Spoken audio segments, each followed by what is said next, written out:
Kedatangan Raden Rahmat.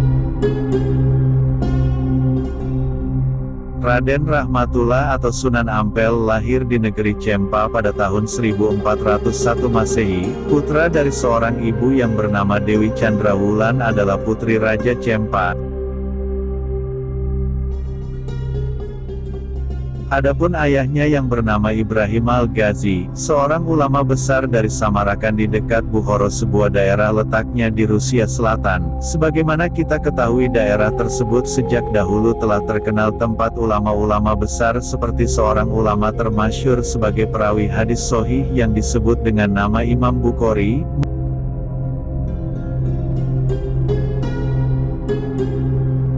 Menurut riwayat bahwa Ibrahim Al-Ghazi atau banyak disebut orang Ibrahim Asmarakandi datang ke Cempa untuk menyebarkan Islam di negara-negara Asia atas perintah ayahnya yang bernama Syekh Jamaluddin Jumadil Kubra.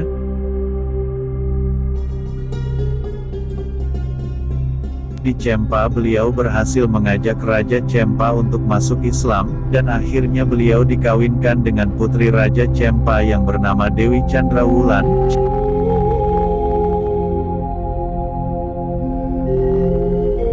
Cempa adalah suatu negeri kecil yang terletak di Kamboja atau Indochina, tetapi ada yang mengatakan bahwa negeri itu letaknya di Aceh yang sekarang dinamakan Jempa.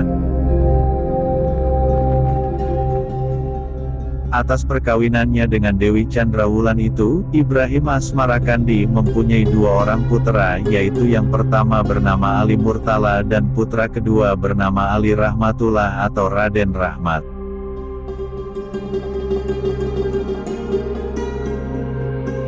Adapun putra Raja Cempa yang bernama Dewi Anarawati atau sering disebut Dwarawati, adiknya Chandrawulan itu adalah menjadi istri Raja Majapahit, yaitu Prabu Kertabumi atau dikenal dengan sebutan Prabu Brawijaya.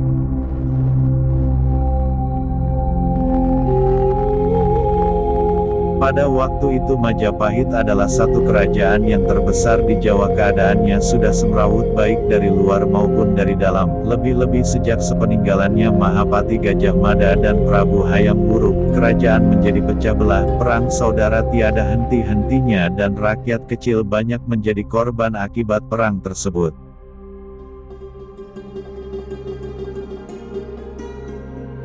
Sementara kerajaan-kerajaan lain yang sudah ditaklukkan Mahapati Gajah Mada sudah banyak yang memisahkan diri, baik secara terang-terangan maupun secara diam-diam.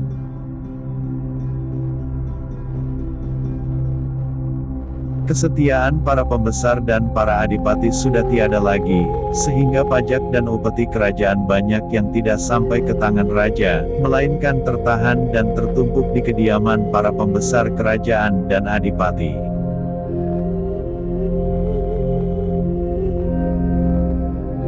Dengan demikian, maka tumbuh dengan suburlah kejahatan di mana-mana, banyak pencuri dan perampok, merampas harta penduduk dan memperkosa para wanita.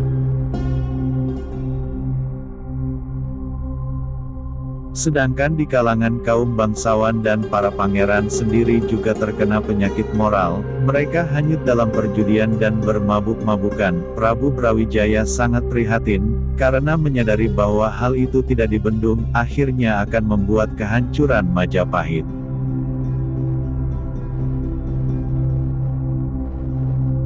Ratu Anarawati yang mengerti akan masalahnya, tentu saja ikut merasakan kesedihan hati suaminya yang setiap hari selalu termenung-menung memikirkan bagaimana jalan keluarnya untuk mengatasi.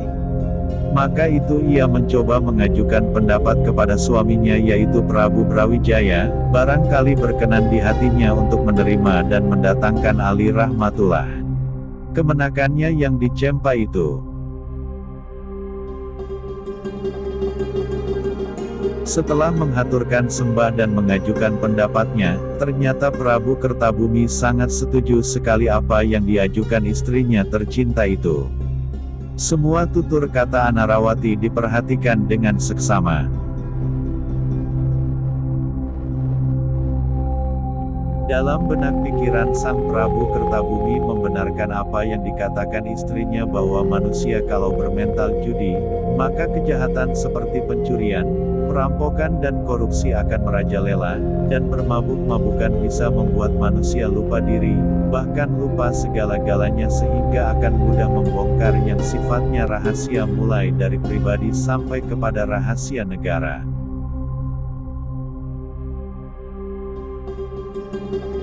Kemudian Prabu Kertabumi minta pendapat kepada istrinya bagaimana cara memberantas semua itu.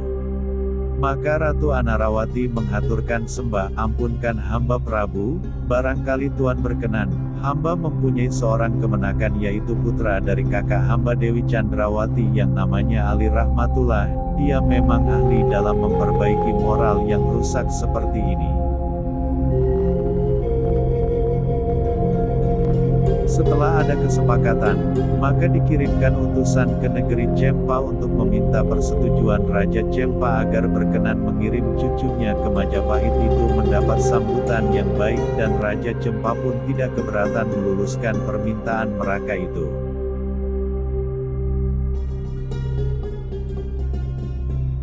Sayyid Ali Rahmatullah berangkat ke Jawa ditemani oleh ayah dan kakaknya. Mereka bertiga lebih dahulu mendarat di Tuban, tetapi sayang sekali sampai di Tuban ayahnya yaitu Sayyid Ibrahim Samarakandi jatuh sakit sampai wafat dan dimakamkan di desa Gesik Harja, Kecamatan Palang, Kabupaten Tuban, Jawa Timur.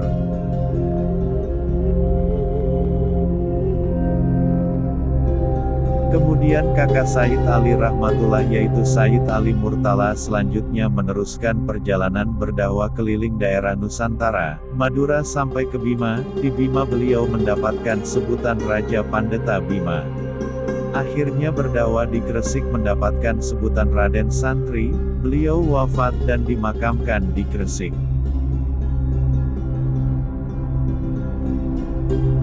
Adapun Sayyid Ali Rahmatullah juga meneruskan perjalanannya yang dituju yaitu ke Kerajaan Majapahit dan menghadap Prabu Kertabumi sesuai dengan permintaan Ratu Dewi Anarawati.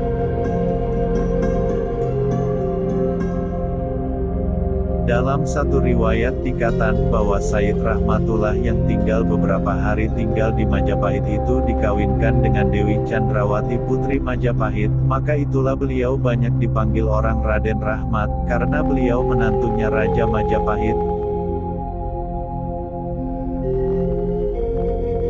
Prabu Kertabumi senang dan suka sekali mempunyai menantu Raden Rahmat, karena tutur bahasa dan sifatnya yang lemah lembut, maka Sang Prabu Kertabumi memberikan hadiah sebidang tanah beserta bangunan di Ampel Delta Surabaya. Setelah beliau bertempat di Ampel Delta, taraf pertama dalam pembangunan jalan mendirikan masjid yang selanjutnya mendirikan pesantren. Semua yang dilakukan adalah sesuai dengan tugas beliau yaitu sebagai guru yang mengajarkan budi pekerti kepada para adipati dan para pembesar keraton. Sedang anak-anak para pejabat dan bangsawan diperintahkan tinggal di pesantren Ampel Delta untuk menekuni belajar budi pekerti kepada Raden Rahmat. Selain itu juga diperkenankan bagi masyarakat mana saja yang ingin belajar.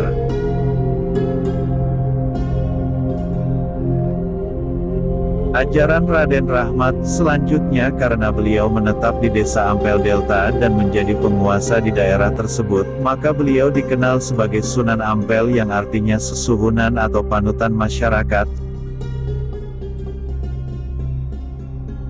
Semakin lama bertambah banyak orang yang berguru kepada beliau, bukan hanya dari kalangan bangsawan Majapahit saja, bahkan dari masyarakat pun juga tidak kalah banyaknya. Adapun hasil didikan beliau yang terkenal adalah Mo Limo yang artinya Mo adalah ora gelem atau tidak mau dan Limo artinya perkara lima, jadi maksud dari kata-kata Mo Limo ialah tidak mau melakukan perkara lima yang terlarang, yaitu 1. Emoh main atau tidak mau main judi, 2. Emoh ngumbe atau tidak mau minum minuman yang memabukkan, 3. Emoh madat atau tidak mau minum atau mengisap candu atau ganja. Tiga macam larangan yang diajarkan oleh Rahmat sesuai dengan firman Allah di dalam surat Al-Maidah ayat 90, "Hai orang-orang yang beriman, sesungguhnya minuman keras, judi, berhala dan judian-judian itu semua keji dari perbuatan syaiton, maka jauhilah olehmu, supaya kamu untung bahagia di akhirat." 4. Emoh, maling atau tidak mencuri dan korupsi. Ini sesuai dengan sabda Rasulullah riwayat dari Imam At-Tabrani, "Jika umatku tidak berbuat korupsi, maka tidak ada musuh yang dapat mengalahkannya untuk selamanya." 5. Emoh madon atau tidak mau main perempuan yang bukan istrinya atau berzina. Ini sesuai dengan larangan Islam sebagaimana firman Allah dalam Al-Quran surat Al-Isra ayat 32, "Dan janganlah kalian mendekati perbuatan zina, karena sesungguhnya perzinaan itu perbuatan keji dan sebusuk-busuknya cara." Setelah nampak hasil dari didikan Raden Rahmat, Prabu Brawijaya merasa sangat gembira sekali. Ia pun sangat bangga mempunyai menantu seperti Raden Rahmat itu, karena dapat membantu memperbaiki budi pekerti para putra bangsawan dan para adipati serta para kawulo, sehingga keadaan Majapahit menjadi tenang kembali. Setelah Syekh Maulana Malik Ibrahim wafat, sebagai mufti atau pemimpin Islam setanah Jawa yakni menjadi sesepuh Wali Songo digantikan kepada Sunan Ampel atau Raden Rahmat. Keberhasilan Sunan Ampel dengan adanya beberapa santri dan putranya yang akhirnya menjadi anggota Wali Songo, seperti Sunan Giri, dan Sunan Kalijaga, serta putranya sendiri yaitu Sunan Derajat dan Sunan Bonang. Adapun jasa Sunan Ampel yang besar ialah adanya Kerajaan Demak Bintoro. Beliau orang pertama yang mempunyai gagasan Kerajaan Demak, yaitu kerajaan Islam pertama di Jawa yang dipimpin seorang raja yaitu Raden Patah sebagai murid dan menantu Sunan Ampel sendiri.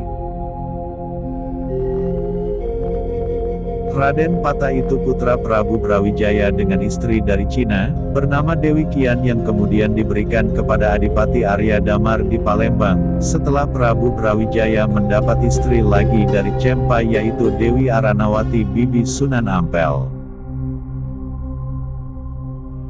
Maka itulah ketika beberapa wali mengusulkan agar kerajaan Bintara menyerbu Majapahit, Sunan Ampel menyatakan tidak setuju, karena menurut Sunan Ampel hal itu akan membuat cemar umat Islam di Jawa khususnya, dan lagi, apa kata orang nanti, tidaklah Raden Patah akan menjadi anak orang yang durhaka, bila sampai terjadi menyerang dan merebut tahta orang tuanya sendiri.